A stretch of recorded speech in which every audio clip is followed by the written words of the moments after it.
नमस्कार मित्रमैत्रिणींनो, श्री स्वामी समर्थ.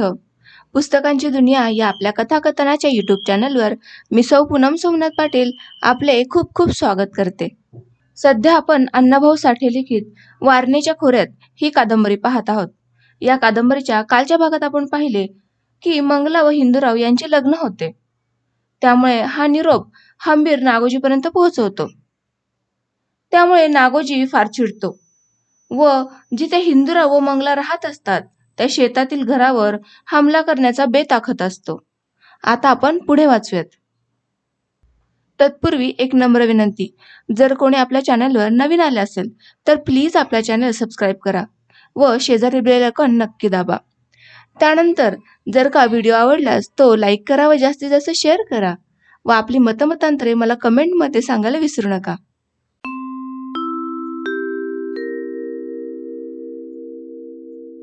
मंगला रात्रभर झोपली नव्हती. तिला सारखी हुरहुर लागली होती. कधी उजाडते आणि कधी आपण गावात जातो असे तिला झाले होते.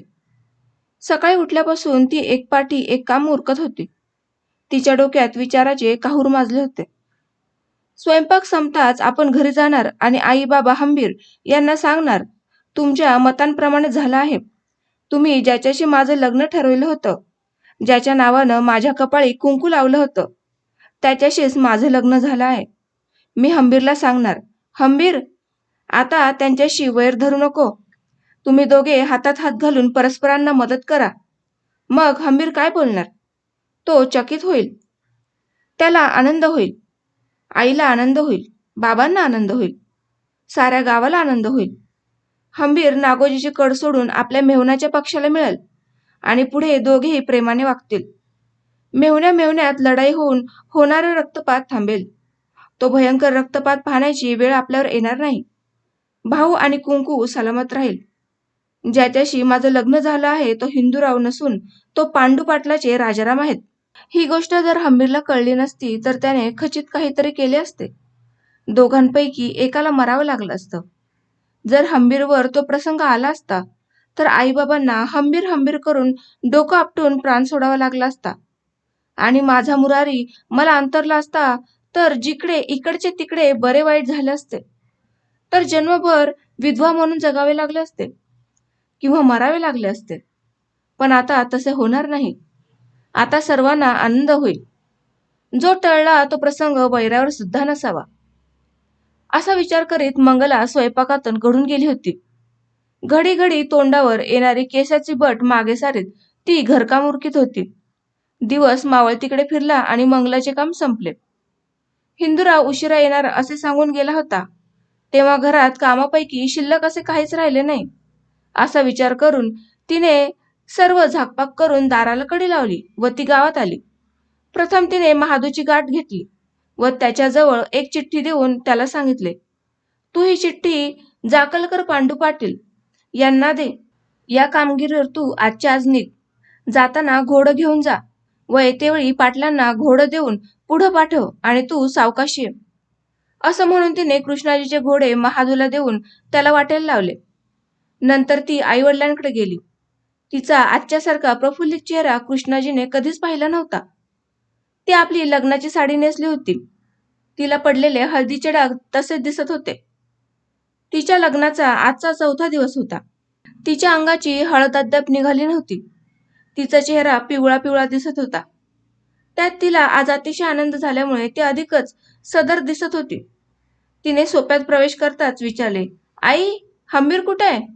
आई म्हणाली, मंगला, हंबीर आज 4 दिवस झाले आलाच नाही. आई, मी आज हंबीरला माझ्या सासरकडचं नाव सांगण्याकरता आले आहे आणि तुम्हालाही सांगणार आहे. आई, आबा, तुम्ही ज्याच्याशी माझं लग्न ठरवलं होतं आणि ज्याच्याशी माझं लग्न व्हावं असं तुम्हाला वाटत होतं त्याच्याशीच माझं लग्न झालं आहे. हे मंगलाचे बोलणे ऐकून कृष्णाजी एकदम उठला व त्याने विचारले, म्हणजे पांडू पाटलाच्या राजारामाशी? मंगलाने फक्त हो म्हणून मान हलवली. असं कोणी सांगितलं? मी सांगते आहे. आणि थोड्याच वेळात पांडू पाटील येतील, हे सांगायला येतील ते. हे ऐकून राधाबाईला फार आनंद झाला. तिने मंगलाला मिठी मारली व ती म्हणाली, ही गोष्ट पूर्वीच का सांगितली नाहीस? बरं झालं, लवकर तरी सांगितलंस. आता हंबीर ताळ्यावर येईल. मंगला म्हणाली, मी महादूला पाठवलं आहे. पाटील येतील ते आधी इथंच येतील. ते आले म्हणजे आम्हाला कळवा आणि आज हंबीर आल्याबरोबर त्यालाही नीट समजावून सांगा. मंगलाच्या लग्नापासून कृष्णाजीचे व हंबीरचे बापलेकांचे नाते नष्ट झाले होते. हंबीर कृष्णाजीला हिनवीत असे. तो म्हणे, आबा, तुम्ही भेकडपणा पदरात घेऊन मुलगी चोराच्या पदरात बांधलीत आणि आमच्या घराण्याला कलंक लावला आहे. पण मी तो कलंक रक्ताने पुसून काढील तरच घरी येईन. परंतु आज मंगलाने सांगितलेल्या बातमीने कृष्णाजीची मान उंच झाली. आपण केले तेच बरोबर केले असे त्याला वाटू लागले. आई बापांबरोबर मंगला पुष्कळ वेळ बोलत बसली. नंतर हिंदूराव मळीला घरी आला असेल असे वाटून मंगला उठली व मळीला जायला निघाली. ती जोत्याच्या पायऱ्या उतरून अंगणात आली तोच पुढून कृष्णाजीरावचा वाटेकरी धोंडीबा धावतच आला आणि म्हणाला, आबा, घात झाला. हिंदूरावला मारायला हंबीर मळीला गेलाय. हे धोंडीबाचे बोलणे ऐकून कृष्णाजी व राधाबाई यांना आपण काय बोलावे ते सुचेना. मंगला म्हणाली, धोंडी आबा, हे तुम्हाला कुणी सांगितले? धोंडीबा धावत आल्यामुळे दमला होता. तो धापा टाकीत म्हणाला, मंगलाबाई, मी डोळ्यांनी पाहिलं. हंबीर माझ्याशी बोलला. त्यानं आबाला निरोप दिला आहे की तुम्ही घराण्याला लावलेला कलंक पुसूनच मी घरी येतो. मंगला म्हणाली, किती लोक आहेत त्याच्याबरोबर? का एकटाच आहे तो? धोंडीबा म्हणाला, बाई, माणसं पार होती. त्यात नागोजी पाटील होता, पंजाबी शिपाई होते आणि बरीचशी फरारी मंडळी होती. हे ऐकून बावरलेल्या हरणीसारखी मंगला इकडे तिकडे पाहू लागली. आपण आज हे काय ऐकतो आहोत? आता काय होणार? आता कोण मरणार, कोण जगणार? अखेर आपल्या भावानेच आपला घात केला असे वाटून ती विजेप्रमाणे पायऱ्या चढून आईबापांजवळ गेली व मोठ्याने ओरडली, आई, आता काय होणार? आणि राधाबाईनेही मुलीकडे पाहतच तोच प्रश्न कृष्णाजीला विचारला, आता काय होणार? मात्र कृष्णाजी काहीच बोलला नाही. भ्रमिष्ठासारखे त्याने आपले दोन्ही हात आपल्या खिशात घालून खिशात असलेली तंबाखू काढून तोंडात टाकायला सुरुवात केली. कोणीच बोलेना. शेवटी मंगलाने आपली नजर आईबापांवर रोखली आणि ती म्हणाली, तुम्ही का बोलत नाही?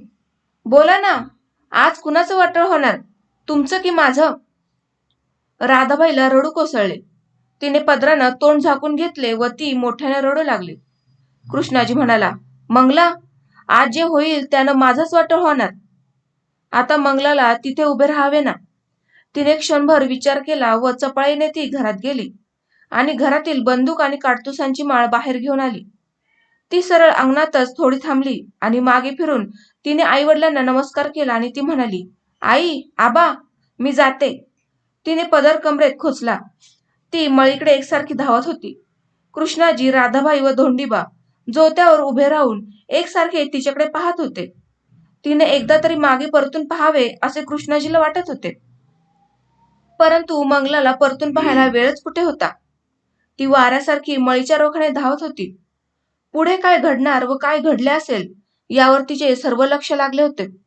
सूर्य मावळतीकडे भरधाव धावत होता आणि मंगला मळीकडे धाव घेत होती. तिला घर दिसू लागले. ती त्या चिरेबंदी घराकडे पाहत होती व धावत होती. आज त्या घरात तिचे सर्वस्व पणाला लागले होते.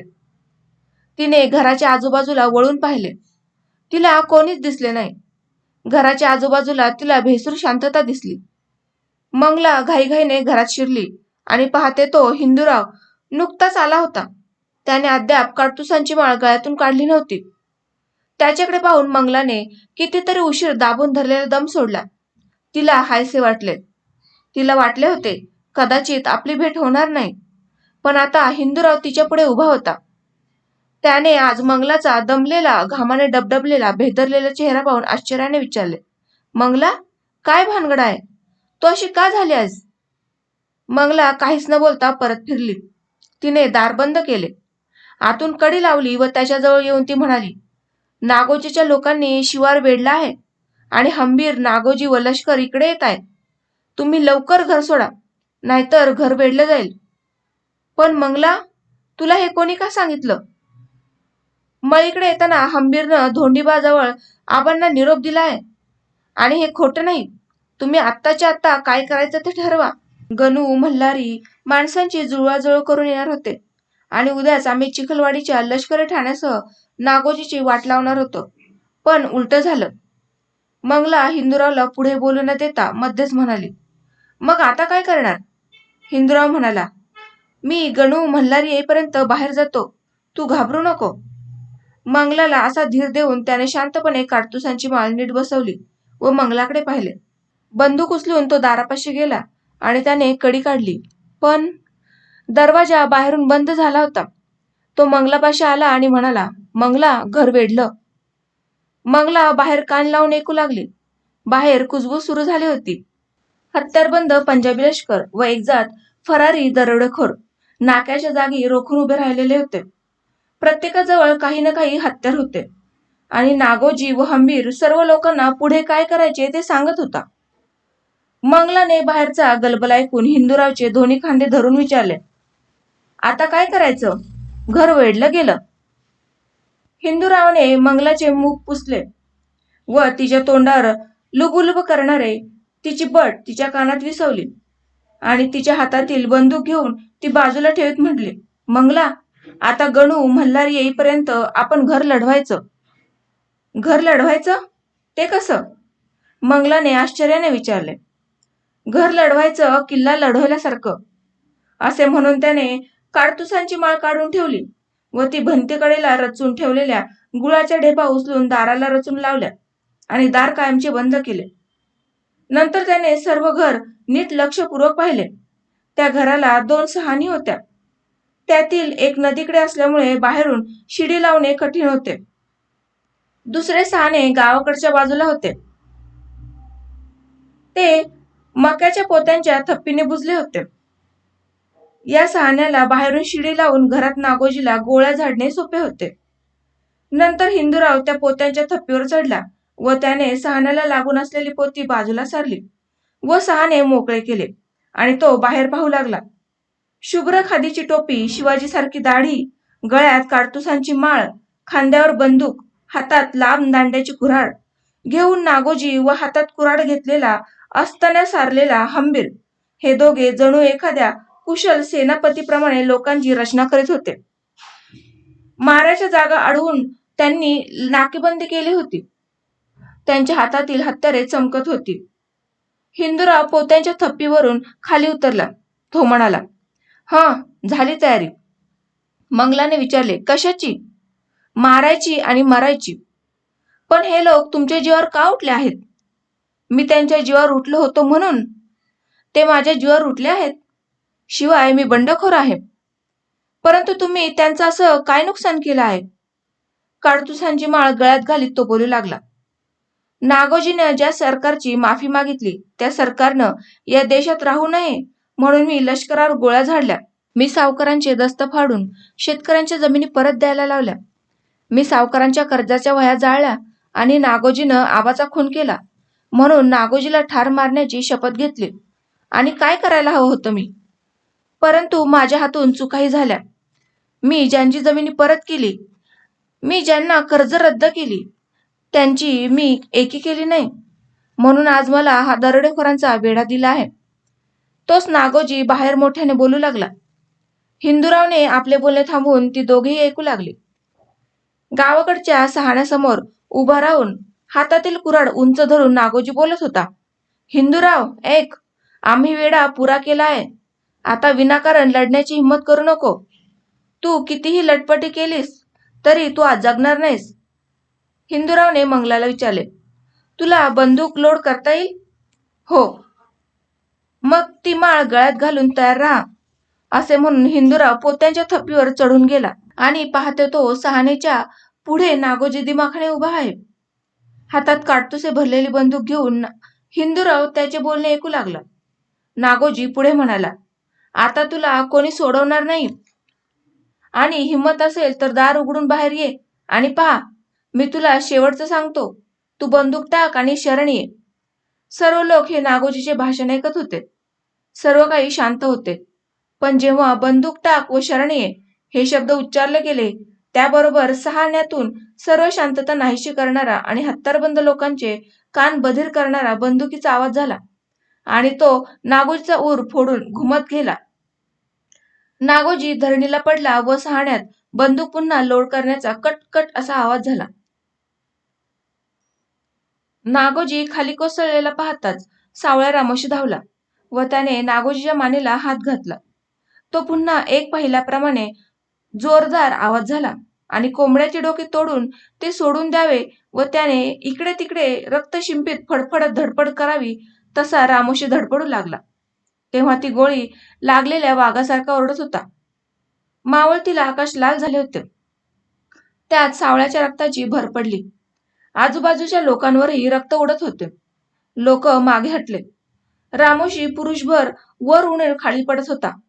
त्याचा प्राण जाता जाईना. हंबीर व इतर हा प्रकार पाहत होते. नागोजीकडे जाण्याची तयारी हंबीर करीत होता. फौजदार साहेबाने हुकूम सोडला, ओपन फायर. त्याबरोबर सर्व शिपायांनी आपापल्या बंदुका नीट धरल्या. पण फायर कुठे करावा हे त्यांना लवकर समजेना, कारण गोळीबार घरातून होत होता. हे फौजदाराच्या लक्षात येताच त्याने पुन्हा हुकूम सोडला की गोळीबार करू नये व कोणीही नागोजी व सावळ्या यांच्या जवळ जाऊ नये. सर्व दूर उभे राहून डोळे रोखून त्याच्याकडे पाहत होते. पुष्कळ वेळ धडपड करून व अंगातले रक्त संपून गेल्यावरच रामोशी हळूहळू धरणीवर पडला. तेव्हा नागोजी पाणी मागत होता, पण त्याला पाणी देणे म्हणजे मृत्यूच्या जबड्यात घालून घेण्यासारखे होते. त्यामुळे कोणीही पुढे जात नव्हते. नागोजी हा रामोशाच्या व आपल्या रक्ताने भिजून चिंब झाला होता. त्याचा एक पाय हालत होता व वडस धरलेला डोळा जोरजोराने फिरत होता. रामोशी रेड्यासारखा रक्तात पडून शेवटची आचके देत होता. तो गोळी घातलेल्या डुकरासारखा किंचाळत होता, गुरगुरत होता. दिवस मावळून सर्व प्रदेश थंड झाला होता. हिंदूराव थप्पीवरून खाली उतरला आणि म्हणाला, मंगला, मी ज्याला मारण्यासाठी आकाश पाताळ एक केलं तो नागोजी शेवटी संपला. काय म्हणता? नागोजी मेला? हो, पण हंबीर सापडला नाही. आता अंधार पडू लागला होता. फौजदार साहेबांच्या पूर्व योजनेप्रमाणे शेकडो मेस्ट्रोमॅक्सच्या बत्त्या दिसू लागल्या. झाडांच्या फांदी फांदीला बत्ती लटकू लागली. मंगल थप्पीवर चढली व पाहू लागली. तो 2 मुर्दे पडले आहेत आणि कैक जवान त्यांच्याकडे पाहत स्तब्ध उभे आहेत असे तिला दिसले. ती खाली आली व म्हणाली, माणूस मरणाला किती भीतो? हिंदूराव म्हणाला, ते फार भीतं, पण बंडखोर माणूस कधीच भीत नाही. आणि जे बंडखोर नसतं ते भीतं. ज्याला बंडखोर व्हायचं असेल त्याने नेहमी मरायला तयार असावं लागतं. बाहेर अंधार हळूहळू पसरत होता. सूर्य मावळून गेला होता. जणू पुढं होणारा तो दारुण प्रसंग पाहण्याचे त्याच्या जीवावर आले होते. कोणी कोणाशी बोलत नव्हते. नागोजी पाणी पाणी म्हणून विवळत होता आणि त्याचा मित्र हंबीर दूर उभा राहून त्याच्याकडे पाहत होता. नागोजीने सर्व शक्ती एक करून म्हटले, हंबीर, मला पाणी दे. त्याबरोबर हंबीर पुढे होणार तोच फौजदार साहेब गुरगुरले, कोणी पुढे जायचं नाही. हे ऐकून हंबीर चिडून म्हणाला, अहो फौजदार साहेब, त्यांना पाणी पाहिजे. हो, मला माहीत आहे, पण पुढे जाणं म्हणजे मरणाच्या घरात जाणं. मी तुम्हाला कुणालाही पुढे जाऊ देणार नाही. हे ऐकून हंबीर जास्त चिडला. तो म्हणाला, साहेब, नुसता घराला वेढा देऊन भागणार नाही. आम्ही काहीतरी केलं पाहिजे. अहो हंबीरराव, फौजदार म्हणाला, हे मला कळतं, पण काय केलं पाहिजे ते सांगा ना. हे फौजदाराचे बोलणे ऐकून हंबीर दाराकडे धावला व दार उघडू लागला. तो दरवाजा बंद होता. तो परत फौजदाराकडे आला आणि म्हणाला, साहेब, हे तुमचं ढिलं धोरण मला पसंत नाही. फौजदार चिडला आणि आपले पिस्तूल हंबीरच्या नाकाला लावून म्हणाला, आणि हे तुमचं सातारी चढाईखोर धोरण मला पसंत नाही. सर्व काही माझ्या मताप्रमाणेच झालं पाहिजे. असं म्हणून त्याने हुकूम सोडला, घरावरची पत्र्याची पानं काढून टाका. तत्काळ शिड्या वगैरे साहित्य जमा झाले. लोक घरावर चढले आणि घरावर जेव्हा धुडगूस सुरू झाला तेव्हा मंगला म्हणाली, आता काय करायचं? हिंदूराव म्हणाला, मंगला, मल्हारी व गणू येईपर्यंत जे काही करता येईल ते करायचं. तू बंदूक तयार ठेव आणि घरावर जिथं पत्रा दबेल व वाजेल तिथं गोळी घाल अंदाजानं. बिलकुल हायगय करू नको. हां, सुरू. 2 बंदुका जुंपल्या. वर चढलेले लोक धडाधड खाली कोसळू लागले. कोणी उड्या टाकू लागले. थोड्याच वेळात घरावर शांतता झाली. पुन्हा कोणीही चढेना. हंबीर फौजदाराकडे गेला आणि म्हणाला, घरावर गोळ्या घालून 5 लोक मृत्युमुखी पडले. 5 म्हणजे? फौजदाराने विचारले. हंबीर उद्गारला. म्हणजे 5 आणि 2 7. आता मात्र फौजदार थोडा नरम झाला. त्याने गावाकडे अंधार करून नागोजीचे प्रेत उचलले आणि एका झाडाखाली निजावले. नंतर फौजदार म्हणाला, हंबीरराव, आपण असं करूया. कसं? हंबीरने आपला चेहरा उग्र करून विचारले. आपण आज रात्रभर केवळ पहारा देऊया, फौजदार म्हणाला, आणि उद्या सकाळी उजेडात पुढं काय करायचं ते करूया, असं माझं मत आहे. बोला. हंबीर म्हणाला, साहेब, आपला हिंदूराव एकटा आहे. तोपर्यंत काहीतरी केलं पाहिजे, नाहीतर जमणार नाही. आणि कदाचित आज रात्री गणू आणि मल्हारी जर आले तर आपल्याला जीव घेऊन जाणं सुद्धा कठीण होईल. तेव्हा ते दोघं येण्याआधीच हिंदूरावचा निकाल लावला पाहिजे. हे हंबीरचे म्हणणे फौजदार साहेबाला पटले व त्याने एक युक्ती काढली. त्याने वळचणीचे पत्र्याचे पान वर दाबून दुमते केले व एक मिरच्यांचे पोते पेटून घरात टाकले. कारण मिरच्यांचा तिखट धूर घरात पसरून जीव गुदमरून हिंदूराव बाहेर येईल असा त्यांचा अंदाज होता. पण जेव्हा मिरच्यांचे पेटते पोते घरात पडले तेव्हा हिंदूरावने घरातील सर्व कपडे, पासोट्या, घोंगड्या पाण्याने भिजवून त्यावर टाकून ते विझवले. आता मध्यरात्र उलटून गेली होती. सर्व गावकरी आपल्या आपल्या दारात बसून मळीला चाललेली लढाई ऐकत होते. येणाऱ्याकडून कोण मेले, कोण जखमी झाले याच्याविषयी विचारपूस करीत होते. फौजदाराने दोन्ही खिडक्यांना शिड्या लावून गोळीबार करा असा हुकूम सोडला. गोळीबार सुरू झाला. खिडकीपर्यंत चढून गेलेला माणूस गोळी न झाडताच गोळी लागून खाली पडला. पुन्हा गोळीबार बंद झाला. हिंदूराव येईल त्या प्रसंगाला तोंड देत होता. मंगला गणू व मल्हारीची वाट पाहत होती. रात्र महांडूळच्या गतीने सरकत होती. गोळीबाराने सर्व प्रदेश दुमदुमत होता. झाडाला लटकत असलेल्या बत्त्या मंद झाल्या होत्या. कुणाची हवा संपली होती, कुणाचे मेंटल फुटले होते, कुणाचे तेल संपले होते, कोण भपकत होतं. प्रकाश कमी कमी होत होता. त्याचबरोबर फौजदार व हंबीर शेवटचा उपाय योजित होते. लोक भीतीने आणि थंडीने हालत होते. परंतु जातीवंत दरोडेखोर व गुन्हेगार सरकारवर उपकार करून आपले गुन्हे माफ व्हावे म्हणून वाटेल ते करायला तयार होते. आज रात्री हिंदूरावचे लोक येणार असल्याचे फौजदाराने सांगितले होते. त्यामुळे पंजाबी सैनिकांची पाचावर धरण बसली होती. त्यांना रात्रीची चीड आली होती. ते आजूबाजूला झाडे डोळे फाडून पाहत होते. कित्येकांनी उगवत्या दिशेला डोळे लावले होते. जशी जशी रात्र संपत होती तसतशी फौजदार साहेब गोंधळत चालले होते. शेवटी त्यांनी हंबीरला विचारले, हंबीर, घराची एक भिंत पाडावी असं माझं मत आहे. तुम्हाला काय वाटतं? हंबीर म्हणाला, घर माझं आहे तेव्हा कसलाच विचार न करता भिंत पाडा. माझी काही हरकत नाही. आणि लगेच लोखंडी पहारी त्या चिरेबंदी भिंतीवर टकरा देऊ लागल्या. आता पहाट झाली होती. आकाश लाल मोहराने मोहरले होते. आतापर्यंत गणू, मल्हारी, चंद्रू, शिवा यांच्यापैकी कोणाचाच पत्ता नव्हता. भिंतीचे दगड निखळू लागले होते. हिंदूराव मध्ये उभा होता. मंगला घाबरून गेली होती. रात्रीच्या दगदगीने तिचा चेहरा सुकला होता. ती रात्रभर उभी होती. तिने विचारले, आता काय करायचं? घर पाडू लागले की ते? हो, पाडू लागले. तू बंदूक तयार ठेव. जो जो कोणी घरात शिरेल त्याला ठार मारायचं भर काढतोस. असे म्हणून हिंदूरावने आपल्या गळ्यातील माळेला हात लावला आणि चाचपून पाहिले तो एकच काडतूस सापडले आणि मंगलालाही एकच सापडले. तिने चकित होऊन विचारले, आता हो, एकच आहे हे? हिंदूराव म्हणाला, हो, माझ्याकडेही एकच. तोच भिंतीच्या आतील बाजूला शेवटचा थर हादरू लागला. मातीचा धुराळा आत पडू लागला. कित्येक पहारी घरात येऊन मागे जाऊ लागल्या आणि काडतुसे संपली. त्याचबरोबर मंगलाची आणि हिंदूरावची आशाही. हिंदूराव भिंतीला टेकून उभा राहिला होता. त्याने आपली बंदूक जमिनीवर टेकून तिच्या तोंडावर दोन्ही हात ठेवून तो विचार करीत होता. मंगला पडत्या भिंतीकडे पाहत होती. तोच एक मोठा दगड गडगडला. ती मागे सरली आणि हिंदूराजवळ गेली.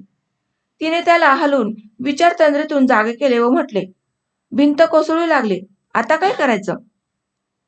त्याने शांतपणे तिच्याकडे पाहत म्हटले, मंगला, आता मरायचं. कसं? मंगला, भिंत पडल्यानंतर लोक आत येतील. आपली 2 काडतुसे आपलं काम करून बाहेर जातील. पण पुढं आपण वैऱ्या हाती सापडू. आपला कडेलोट होईल. त्यांनी जर मला जिवंत पकडलं तर हंबीर मला ठार मारेल. तो गंभीर होऊन पुढे म्हणाला, तेव्हा माझे हातही माझे नसतील. मग आता? मंगलाने भेदळून विचारले.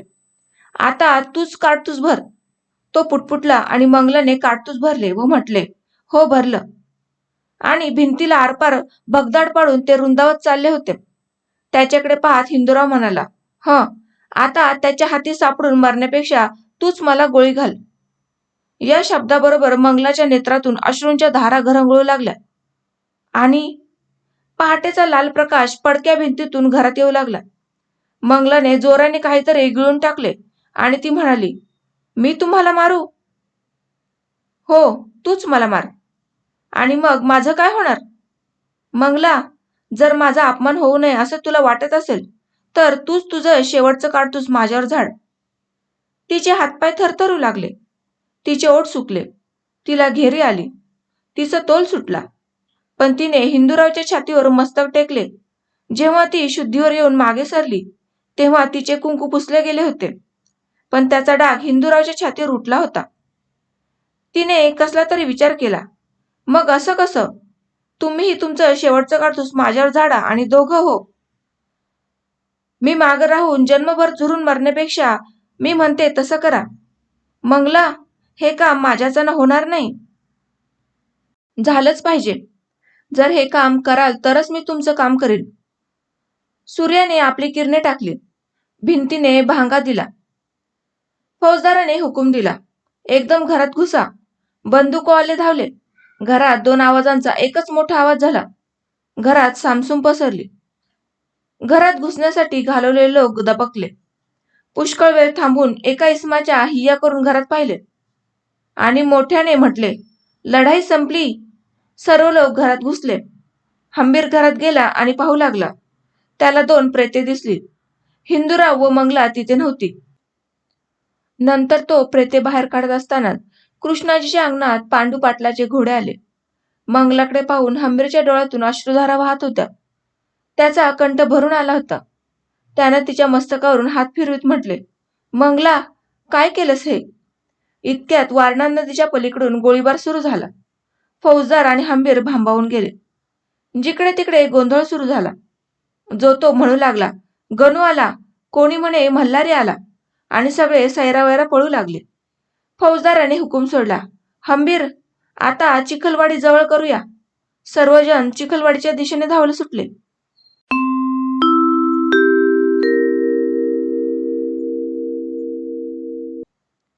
तर मित्रांनो, आजच्या भागाबरोबर या आपल्या वारणेच्या खोऱ्यात या कादंबरीचा शेवट झालेला आहे. उद्या आपण अशीच एक सुंदर कादंबरी पाहणार आहोत. तर आपण उद्याच्या भागामध्ये भेटूयात. तत्पूर्वी आपल्या चॅनलला लाईक करा, शेअर करा व सबस्क्राईब करा. सबस्क्राईब केल्यानंतर बेल आयकॉन हिट करायला विसरू नका. बेल आयकॉन हिट केल्यानंतर जे ऑल बटन येतं ते नक्की दाबा, कारण ऑल बटन दाबल्यानंतर आपले आधीचे सर्व व्हिडिओ तुम्हाला लगेच मिळून जातील. त्यामुळे ऑल बटन हे नक्की दाबा. धन्यवाद.